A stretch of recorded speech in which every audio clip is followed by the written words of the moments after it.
Hey guys, I'm back here again. We got the follow-up video for the machine here, the Toro 521. We just got done putting on a test carb on this machine over here to function test it over here.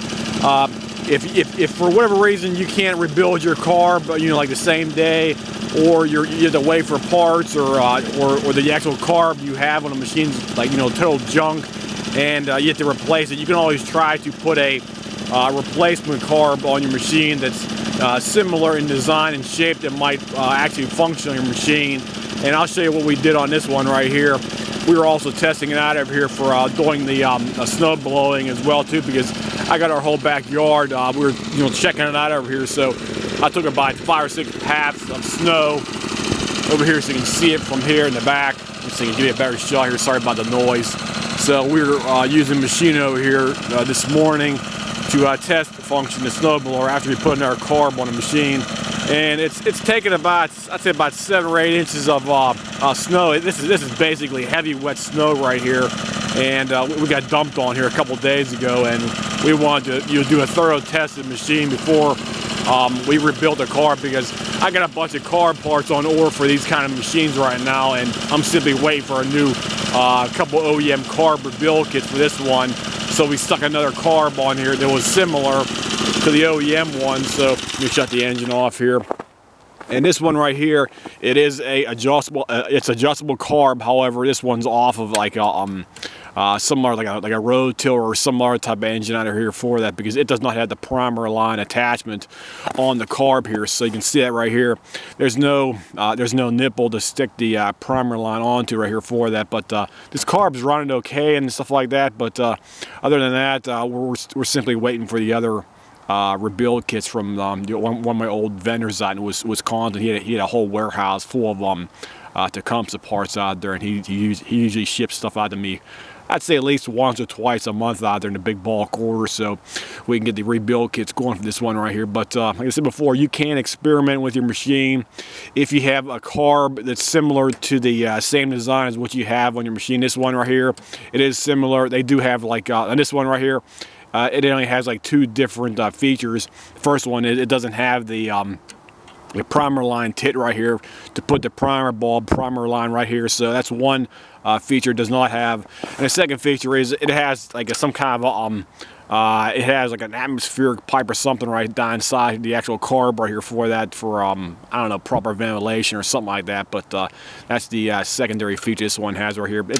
This thing probably takes place of your primer system right here, because some of these ones have like an atmospheric vent down inside the carb. I can't remember what the exact name it is here, but this one does have it right here. But everything else in the carb's almost identical over here. And as I said before, we were testing the machine out here running over here, and it seems like for whatever reason, this auger design right here they have in these Toros, it seemed to be quite efficient, because I was comparing this one right here to one we actually have over our place over the MTD 5 horsepower one. It seems like this one right here, because they have this, this one right here has like a drum or something where the attachment, it's where the auger is attached right here, and this drum on here, it seems like it's a more efficient overall design versus the MTD one, because I was comparing them down here in our backyard, because I was taking like 2 different cuts here.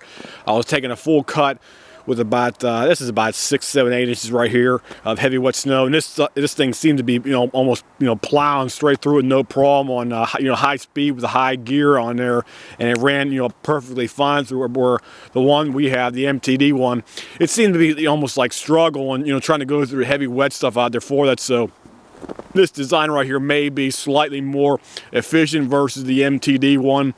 I don't know why, but it just seems like it's able to, you know, more efficiently throw the snow and suck it up. And I think the only real difference we've seen on here is the actual, you know, front auger unit on here, and it has this big drum. I don't know why they have it on it, but it seems like this machine is more efficient when it's, you know, sucking the snow up and shooting at the top of the impeller in the back behind her for that. So let me fire this thing up here again, see how it's running here.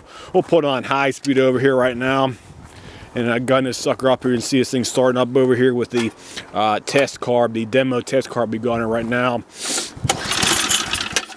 Put it on choke here.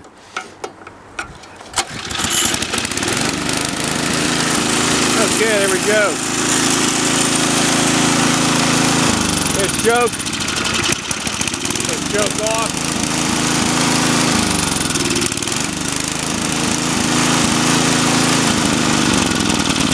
Put it on idle here again. And there's idle speed.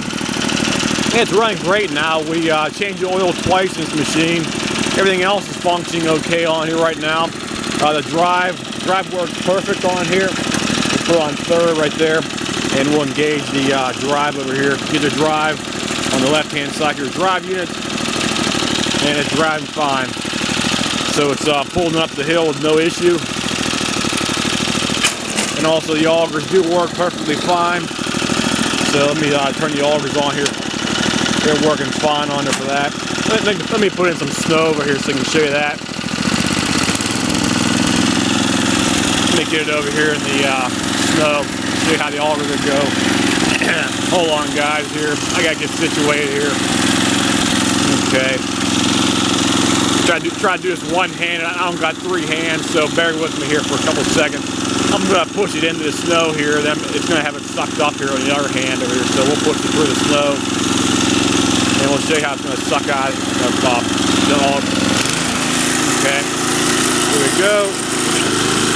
Yeah, it's doing good. That's good.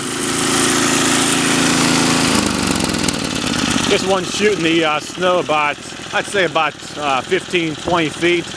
If I was taking a full pass going up the hill here, it would probably shoot the snow, I'd say probably about 20 feet if you got in third gear and you're really loading the engine down under for that. Other than that, it's running perfectly fine. The augers are working great. I don't see any kind of major problems with the drive unit or the belts. And it's always a good idea to check out your drive belts on your machine right here in the front, because those drive belts, they do wear. They can develop splits and cracks and stuff like that. So always check your drive belts, and also check your transmission underneath the unit. You got to take the belly pan off, flip it up in the air, and check your pressure plate. Because most of these machines, they have a pressure plate drive system with a rubber wheel, and most of the time that wheel starts wearing down over time and has to be replaced periodically. So always check those two things first and foremost after you want to start the machine up and do a quick demo test to make sure everything's functioning okay before you actually need to use the machine out there for that. So we'll go ahead and shut this thing off here. You got a nice shut off switch up here in the handle as well too, so you turn that sucker right off and you're good to go. So machines running great. We already called the customer up. They were happy with our inspection, and they want the machine done, so we had to do the oil change a couple times on here. New spark plug. The tank needed to be cleaned out. They did have water down inside the tank. There was water. There was a small amount of sediment in there. I don't know what the guy was doing, but he had a lot of water in there. The water went down the carb bowl, and it caused it all. It was all rusted up down inside the carb. And I'm basically waiting for the OEM carb kits to come in the mail. New spark plug oil change a couple times. It needs a new intake gasket. The other thing I always recommend is, you can probably see it down on here on the intake pipe. There's a red.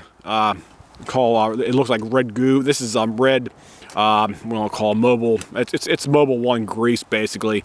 I put that on these engines over here because sometimes that helps to seal the intake gasket and intake pipe correctly, because a lot of times you might develop any kind of warpage over time on these machines. It's sort of like the old what do you want to call? I'm trying to remember. I'm sorry about it. Like the old plastic carbs with the Lawn Boy engines, the old Door Force ones. Those carbs can develop warpage over time, and it's always a good idea, at least in my personal opinion, to put a dab of grease on the intake pipe and also on the other side of the carb as well too. So what that does is whenever you squeeze it together on her, it basically makes a perfect seal, so there's no chance or way to have any kind of outside air. You'll get sucked into behind the carb on her, so you'll have a perfect fuel mixture ratio going up inside the intake pipe, and there will be no kind of weird surging problem you can't really track down right there for that. So other than that, we're just waiting for the carb parts, and we'll get the customer's jaw back as soon as possible, probably early next week. And he should be a happy customer because he really wanted this thing done as soon as possible. And he was even willing to pay us another $25 just to have the thing done earlier than later, because unfortunately most of the shipping charge is usually about $8 to $10, and he wanted a machine done quicker. So we told him, okay, well, we can bump up the shipping for your job and have it shipped like 2-day FedEx, and we can probably get the parts on Monday. We can have it ready to go Monday afternoon. So he'll be ready to go on Monday afternoon hopefully, and we should be able to do a follow-up video once we have the parts on here for the original carb, because right now we've got the test carb on it right now, just to do a function test, make sure everything's running correctly, and there's no other problems with the engine or any other, the drive or anything else, because you have to have the carb on the machine. You have to have a time spark, you have to have good compression, you have to have the carb functional on the machine, because if you can't have that, you can't check anything else on the machine. Because unfortunately, we get a lot of people, they call us up and they want us to do some kind of a quick fast price quote on the phone. They call me up and say, my machine won't start. How much is that going to cost? And I had to tell them on the phone point blank. I said, I have no idea, sir, until you bring the machine over. That's a straight honest answer right there. Because if the machine won't start, it can be your carb, it can be your coil, it can be your spark plug, it can be any number of those things. You can have something wrong with your cylinder down inside, or even the valves might be out of whack or out of adjustment or something. You simply don't know until you bring the machine over and have it evaluated. That's why we always totally be honest about stuff like that. So if anybody has any comments, questions, whatnot, feel free to drop me a message here about this good old Toro 521 snowblower. I really like this model. If anybody's in the market for getting one, I would give this one 2 thumbs up. If you can find a good used version, this one right here, 2 thumbs up, guys, for this kind of machine. It basically kills going through the snow right here, so it'll basically gobble up any kind of snow, whether it's light or heavy out there, for that, with no no fail, no bad results right there for that. So I definitely recommend this machine here if you want a good used snowblower with a American engine, and it's built and produced in the United States, guys. So I'll see you, and have a nice day, guys.